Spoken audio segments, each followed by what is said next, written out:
Good morning students, welcome to Wisdom online classes. And आज से हम लोग सेकंड चैप्टर स्टार्ट करेंगे क्लास 9th का, दैट इज़ द पॉलिनोमियल्स।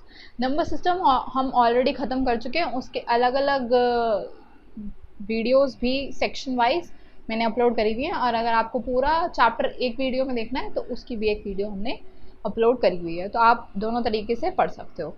आज हम स्टार्ट करेंगे पॉलिनोमियल्स के बारे में, तो चलिए शुरू करते हैं।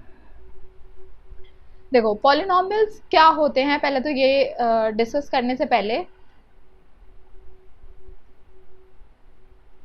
पॉलिनोमियल्स के बारे में आप लोगों ने पुरानी क्लासेस में देखा होगा कि हम x प्लस वाई का होल स्क्वायर की आइडेंटिटी हमने पढ़ी थी, x square plus y square plus 2xy, है ना। ऐसी x माइनस वाई हम लोगों ने पूरा स्क्वायर का पढ़ा हुआ है, x square minus y square हम लोगों ने पढ़ा हुआ है। तो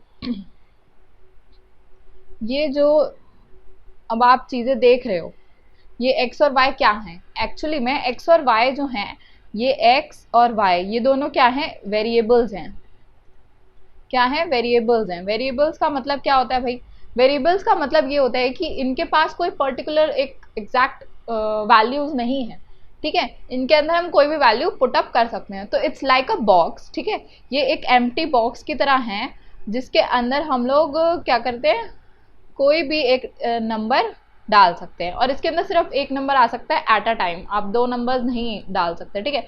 तो जैसे हमने यहाँ पर 2 ले लिया x की जगह पे, और एक और बॉक्स था y वाला जिसमें हमने वैल्यू डाल दी 3। तो यहाँ पर आप x की जगह पे 2 पुट करोगे और y की जगह पे क्या पुट करोगे? 3 पुट करोगे। तो ये वैल्यूज होती हैं x और y की। जब हम x और y लिख रहे होते हैं तो इसका मतलब ये है कि उनके अंदर कोई भी वैल्यू आप फिट कर सकते हो, that's why they are known as variable. उनकी जो वैल्यूज है वो वैरी करती हैं अकॉर्डिंग टू द यूजर, ठीक है। जो भी उसको ऑपरेट कर रहा है वो अपने तरीके से कोई भी वैल्यू उसमें पुटअप कर सकता है।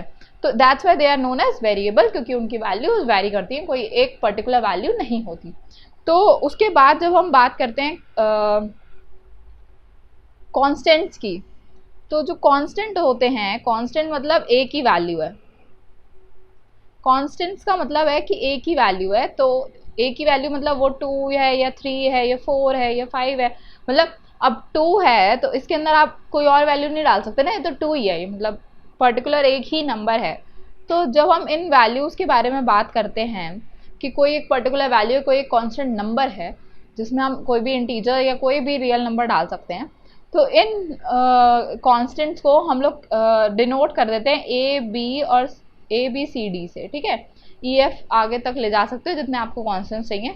तो हम लोग डिनोशन की एक तरीके की प्रक्रिया है, या कह सकते हैं आप कि डिनोशन का एक तरीका माना जाता है जिसमें हम लोग x और y और z जो लिखे होते हैं इनको हम लोग क्या मानते हैं? वेरिएबल्स मानते हैं, ठीक है। और जो ये a और b और c और d हैं, इनको हम लोग क्या मानते हैं? इनको हम मानते हैं कांस्टेंट्स। अब मतलब क्या है भाई इसका?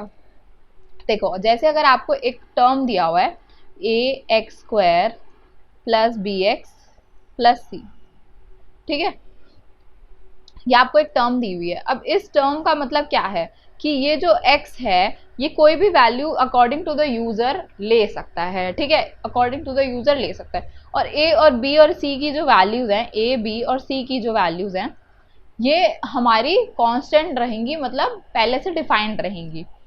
तो जैसे अगर हम मान लें कि a2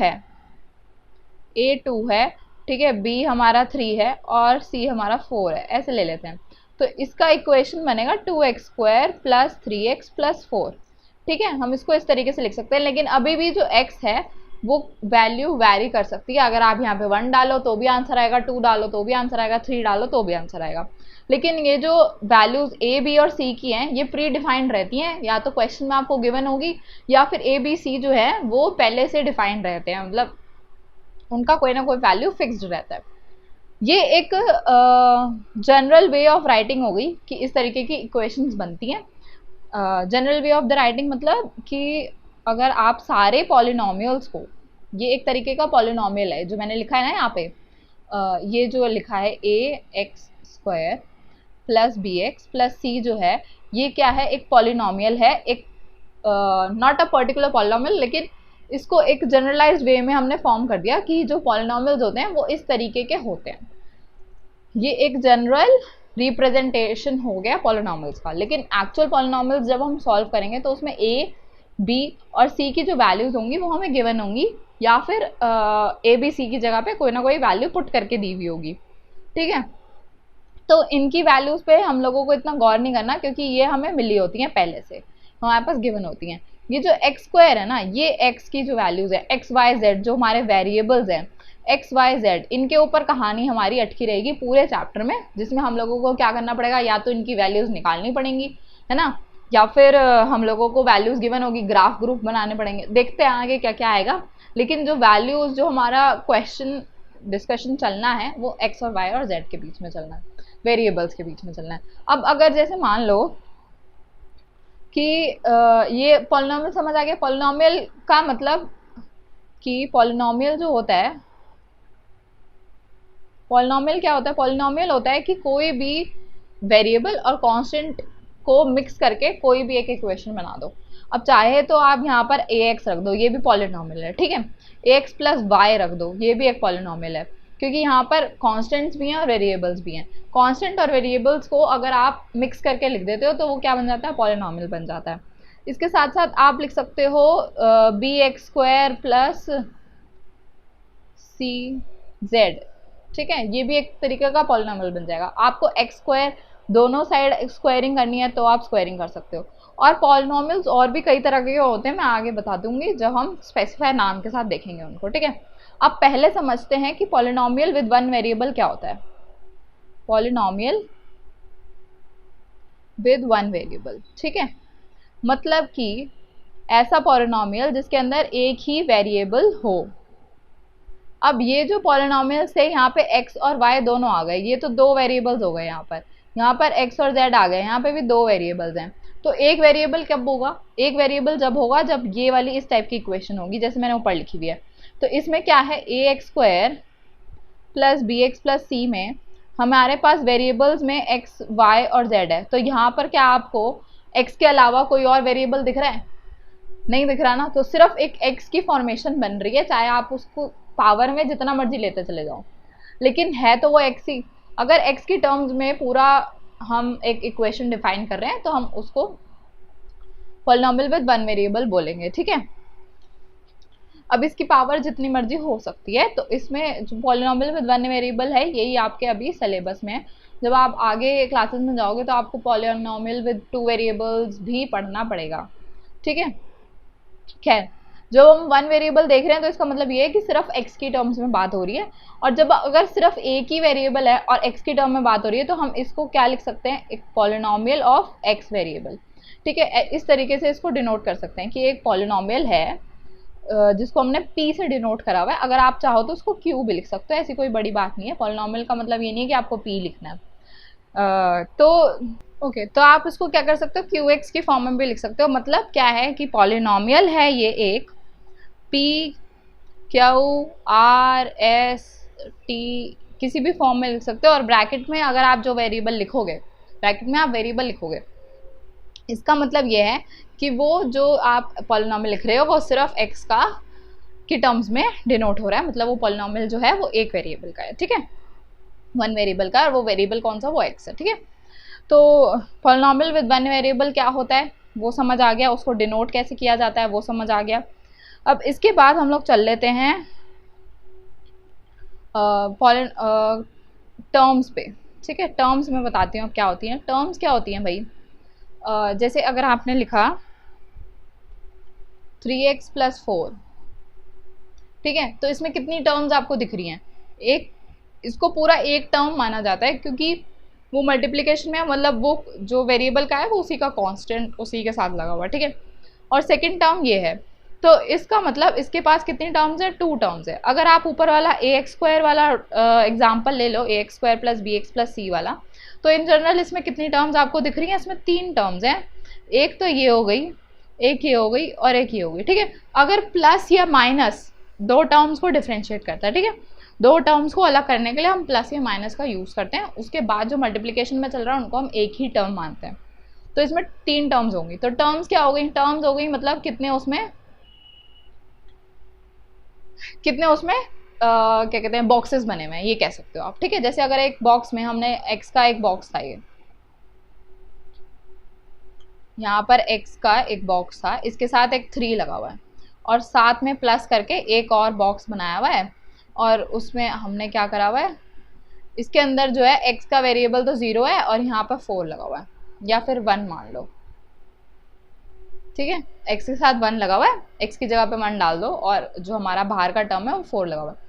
तो डब्बे कितने हैं आपने वो काउंट करने हैं।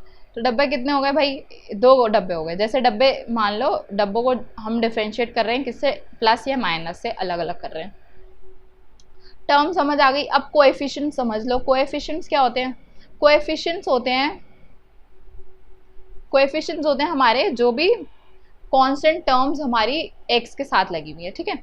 जैसे अगर हमने ये देखा था, ये वाला एग्जाम्पल अगर हम मान ले, कोई और एग्जाम्पल मान लेते, चलो 4x7 plus 5x³ plus 3x plus 8, ठीक है। ये कोई एक पॉलिनॉमियल है, इसका हम लोगों को कोएफिशिएंट बताना है। तो कोएफिशिएंट किसका बताना है वो आपको डिफाइंड होगा कि किसका कोएफिशिएंट बताना है। अगर आपको बताना है कि x की पावर 7 का कोएफिशिएंट बताना है, कोएफिशिएंट्स किसके होते हैं, वेरिएबल्स के कोएफिशिएंट्स होते हैं। तो वेरिएबल आपको गिवन होगा कि किसका कोएफिशिएंट बताना है। तो x की पावर 7 का कोएफिशिएंट क्या है, 4 है। जो उसके बगल में लगा हुआ है ना वो उसका कोएफिशिएंट हो जाएगा। x का कोएफिशिएंट क्या है, 3 है, ठीक है। x³ का कोएफिशिएंट क्या है, 5 है। और ये किसी का भी कोएफिशिएंट नहीं है क्योंकि इसके साथ क्या है, x की टर्म नहीं लगी हुई। तो कोएफिशिएंट्स हो गए। अब एक टर्म है आपके सामने, जीरो पॉलिनोमियल। जीरो पॉलिनोमियल का मतलब ये है कि वो जो पॉलिनोमियल है वो क्या है, नाम से ही समझ आना चाहिए, वो पॉलिनोमियल क्या है, जीरो है। ये एक पॉलिनोमियल है, मतलब जीरो को भी हम पॉलिनोमियल बना सकते हैं। कैसे बना सकते हैं भाई, x की वैल्यू ले लो 1 और जो हमारा कोएफिशिएंट a आता है उसके साथ उसको ले लो 0। तो 0, जैसे अगर हम ax ले लें तो इसको कैसे लिख सकते हैं, 0 × 1 दैट इज 0। तो 0 क्या है, एक पॉलिनोमियल है जिसका हमने अलग ही नाम दे दिया जीरो पॉलिनोमियल, ठीक है। अब एक आता है टर्म कांस्टेंट पॉलिनोमियल का। कांस्टेंट पॉलिनोमियल में आप कांस्टेंट कुछ भी लिख सकते हो, ठीक है। लेकिन जो वो है टर्म कांस्टेंट पॉलिनोमियल और जीरो पॉलिनोमियल, ठीक है। कांस्टेंट पॉलिनोमियल में जैसे ax कोई पॉलिनोमियल है तो इसमें हम a की वैल्यू कुछ भी ले सकते हैं, लेकिन x हमारा हमेशा क्या रहेगा, 1 रहेगा। यहाँ पर here x is always 1। Zero polynomial में हमारा कांस्टेंट 0 हो जाता है और जब हमारा कांस्टेंट पॉलिनोमियल है तो उसमें हमारा क्या, x की वैल्यू जो है वो 1 हो जाती है। 1 होने से क्या होगा, x हट जाएगा और इसको हम डायरेक्टली सिर्फ a लिख सकते हैं। और a क्या है, एक कांस्टेंट टर्म है ना।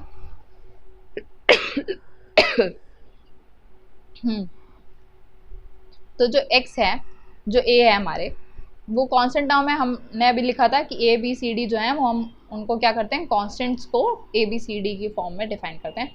तो a क्या है हमारा, एक कांस्टेंट है, इसलिए हमने उसका नाम ही क्या रख दिया, कांस्टेंट पॉलिनोमियल रख दिया। अब कांस्टेंट पॉलिनोमियल के बाद नेक्स्ट हमारा जो टर्म आती है वो है मोनोमियल।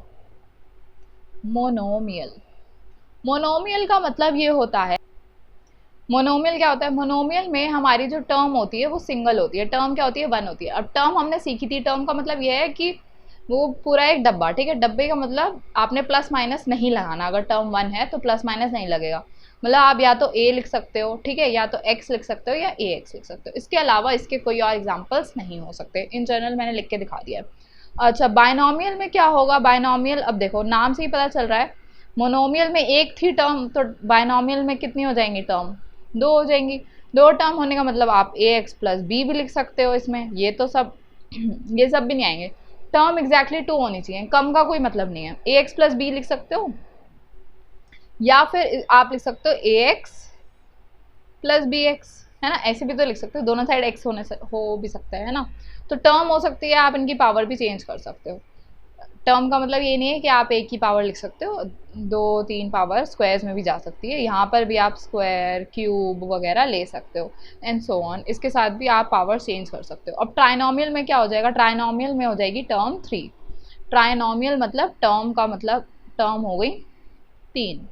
3 टर्म्स का मतलब हो जाएगा A x cube plus B x plus C. आप इनकी पावर चेंज कर सकते हो, स्क्वायर ले जा सकते हो, क्यूब ले जा सकते हो, जितना मर्जी ले जा सकते हो, n पावर तक जा सकती है। तो ये टर्म समझ आ गई, मोनोमियल, बाइनोमियल और ट्राइनोमियल। इसके अलावा जो आगे की हम टर्म्स सीखने वाले हैं, मैं जल्दी जल्दी समझा रही हूँ क्योंकि लेक्चर छोटा भी रखना है और आपको जल्दी से जल्दी हम नेक्स्ट एक्सरसाइज तक पहुँचा देंगे। एक्सरसाइज 2.1 जो है वो इस वीडियो में तो नहीं करवाऊँगी मैं, नेक्स्ट वीडियो से करेंगे। तो अभी जो है हम लोग टर्म समझ लेते हैं क्या क्या है। ट्राइनोमियल्स हो गया। अब बात कर लेते हैं हम डिग्री की। Degree of a polynomial. Degree of a polynomial क्या होती है?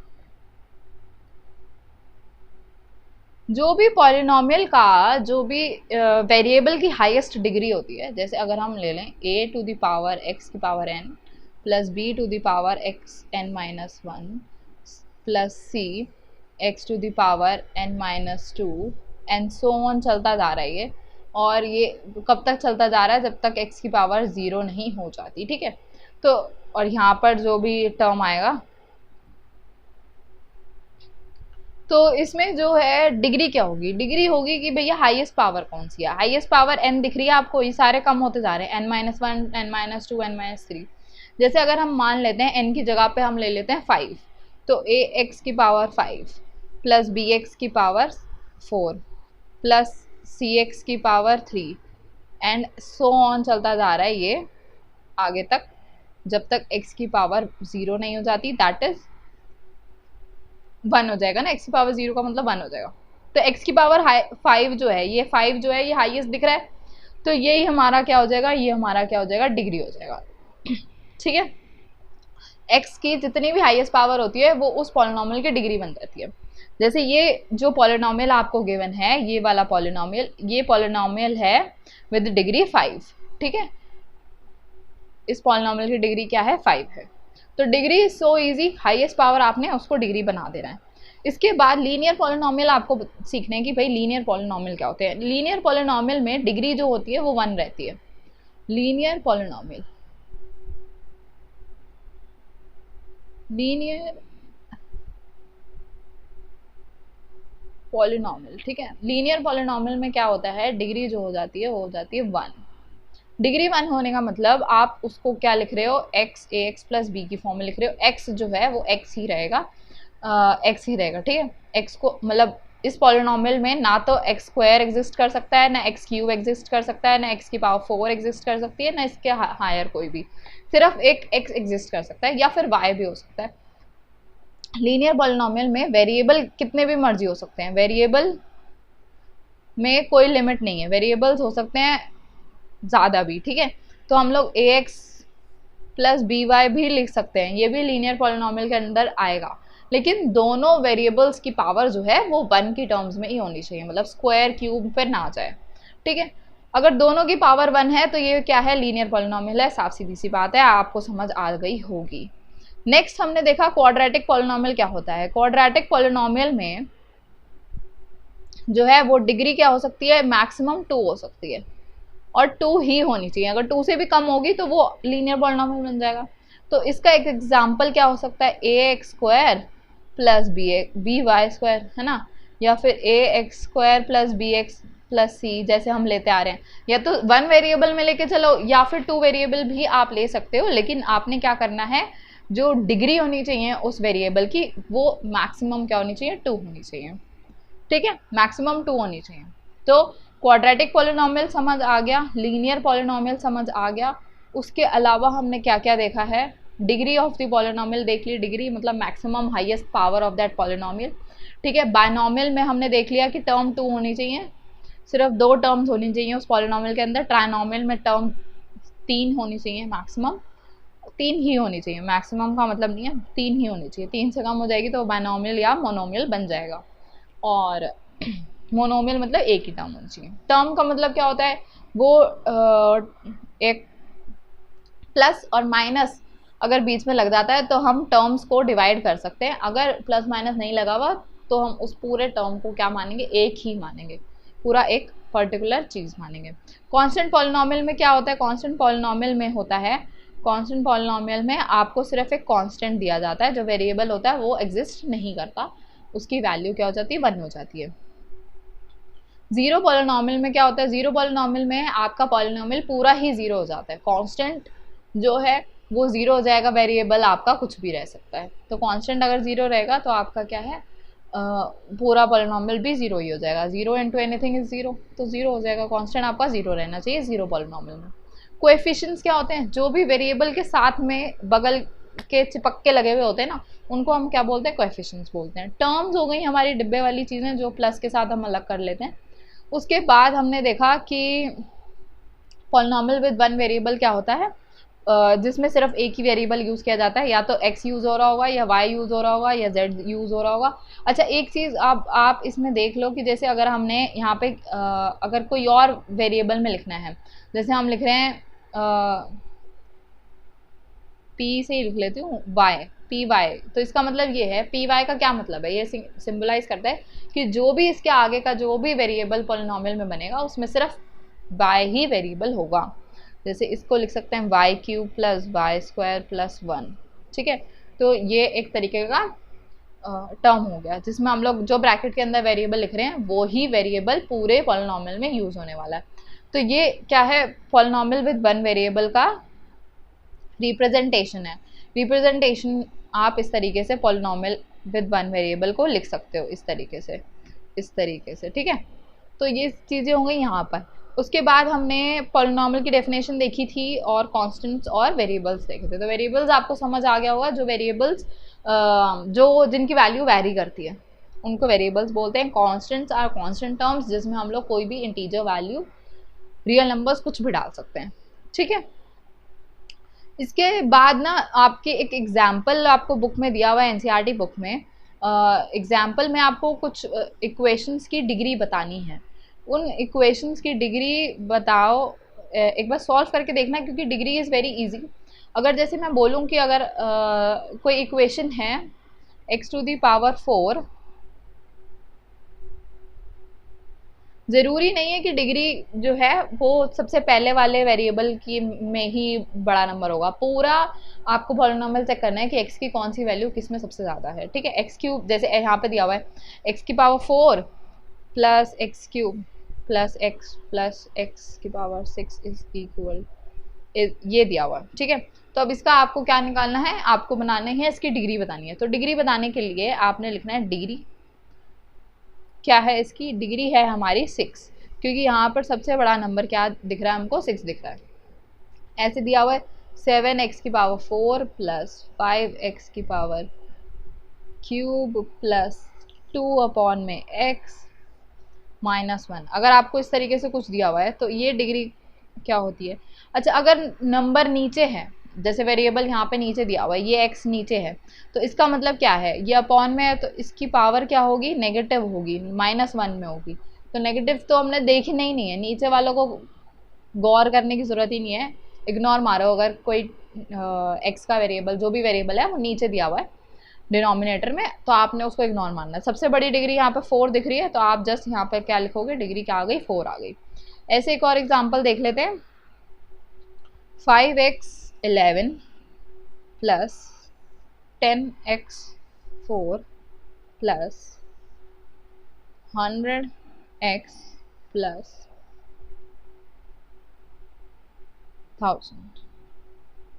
10,000, ठीक है। ऐसा कुछ वेरिएबल दिया हुआ है। तो अब आपने ये नहीं देखना कि कांस्टेंट कितना बड़ा है, कांस्टेंट कितना भी बड़ा हो सकता है, लेकिन आपको वेरिएबल की पावर देखनी है। यहाँ पे सबसे बड़ी पावर मेरे को 11 दिख रही है, जबकि कांस्टेंट सबसे छोटा है।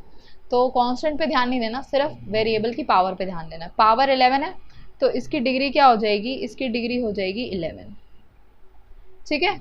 आई होप चीज़ें क्लियर हो गई होंगी आज के लेक्चर्स में। अब हम इस लेक्चर को यहीं ख़त्म करते हैं। नेक्स्ट जो 2.1 वाली एक्सरसाइज है वो आपको मैं नेक्स्ट वीडियो में लेकर आऊँगी, ठीक है। तब तक के लिए बाय बाय, टेक केयर।